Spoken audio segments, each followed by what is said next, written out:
Американский президент подписал законопроект, по которому Украине, Израилю и Тайваню будет предоставлена помощь на сумму 95 миллиардов долларов, 61 миллиард предназначен Киеву. Этому предшествовали долгие месяцы споров об утверждении пакета в Конгрессе США. Байден заверил, поставки оружия в Украину возобновятся в ближайшие дни.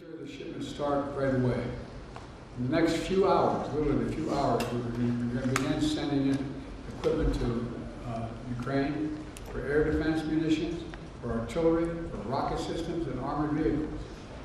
You know, this package is literally an investment, not only in Ukraine's security, but in Europe's security.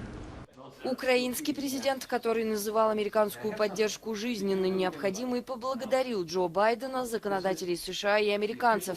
Теперь мы сделаем все, чтобы компенсировать те полгода, которые прошли в спорах и сомнениях, написал в соцсетях Владимир Зеленский.